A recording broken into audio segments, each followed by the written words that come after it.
ठंड का मौसम है और कोहरे के साथ कड़ाके की ठंड भी पड़ रही है। ऐसे में किस तरीके की बीमारियां होती हैं और इससे किस तरीके के बचाव होते हैं, आज हमारे साथ बात करने के लिए कानपुर देहात के वरिष्ठ चिकित्सक डॉक्टर संजय त्रिपाठी उनको जानेंगे कि आज की इस ठंड से लोगों को किस तरीके की बीमारियां होती है, कैसे बचाव होते हैं। डॉक्टर साहब, लगातार बढ़ती ठंड से किस तरीके की बीमारियां होती है और इसके बचाव कैसे? मेरा नाम डॉक्टर संजय त्रिपाठी है, मैं मेडिकल स्पेशलिस्ट हूँ। ठंड के दिनों में सबसे कॉमन जो सबसे सामान्य समस्या जो है वो हार्ट की होती है। ठंड जब भी ठंड बढ़ेगी, विंटर सीजन में जब भी टेम्परेचर तापमान कम होगा और ठंड बहुत ज़्यादा बढ़ेगी तो उस कंडीशन में रहता है कि हार्ट से संबंधित बीमारियां बढ़ती हैं।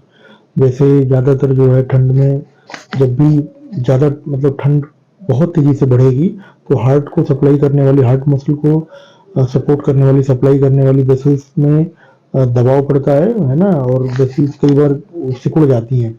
उससे क्या है कि हार्ट की मसल में दबाव पड़ता है और हार्ट पंप करना कम कर देता है। तो ऐसी कंडीशन में हार्ट अटैक होना या पल्मोनरी एम्बोलिज्म होना, एंजाइना होना या स्ट्रोक होना, इस टाइप की समस्याएं बढ़ जाती हैं।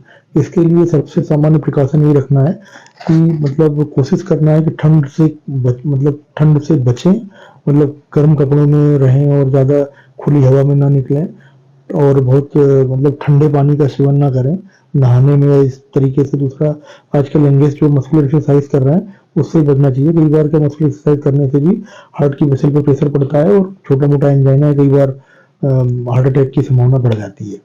अच्छा, जिस तरीके से कड़ाके की ठंड है, अगर देखा जाए तो किस एज के लोगों को ज्यादा इफेक्ट होता है इस ठंड में? मतलब कॉमनली अगर एज से रिलेटेड देखें तो जो लोग जिनको किसी प्रकार की कोई कोमोर्बिडिटी है, मतलब उनको डायबिटीज है, हाइपरटेंशन है या पहले से सीएडी है, इस टाइप की बीमारियों से पीड़ित हैं और उसके साथ साथ उनको उनका एज अगर मतलब 45 साल से ज़्यादा है तो उनको मतलब ठंड से होने वाली बीमारियों का एक्सपोजर ज़्यादा हो सकता है।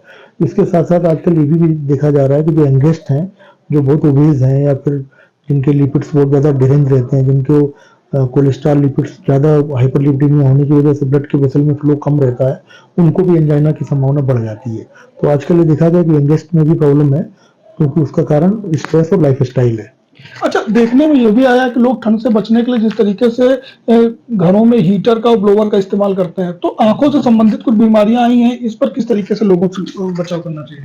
मतलब हीटर ब्लोअर का इस्तेमाल करने से क्या होता है, इसका मेन रीजन है कि जब भी आप बंद कमरे में हीटर चलाते हैं, ब्लोअर चलाते हैं, या गाड़ी में भी आपने देखा होगा कि आप ब्लोअर एकदम से चलाते हैं तो उसमें CO2 रिटेन होती है, ऑक्सीजन का लेवल कम हो जाता है, कार्बन डाइऑक्साइड, कार्बन मोनोऑक्साइड का लेवल बढ़ जाता है, जिससे ऑक्सीजन की कमी होने से सर दर्द होना और सफोकेशन होना और सांस फूलना, ऐसी दिक्कतें हो जाती हैं। उसके साथ साथ जो लैक्राइनल ग्लैंड होती है उसमें ऑब्स्ट्रक्शन होता है तो कई बार ड्राई आइज की प्रॉब्लम हो जाती है। तो आपके हमारे साथ डॉक्टर संजय त्रिपाठी वरिष्ठ चिकित्सक है, उन्होंने साफ तौर पर बताया कि अगर ठंड से बचने हैं तो ऊनी कपड़े पहनने होंगे और बचाव जो है वो बेहतर ढंग से करना होगा। अगर ब्लोवर को इस तरीके से बताया कि अगर कमरे में लगाकर उससे आराम तो मिलता है, लेकिन कहीं ना कहीं ऑक्सीजन लेवल कम होता है तो उनके लिए भी खतरा हो सकता है। कानपुर देहात से वरिष्ठ त्रिपाठी।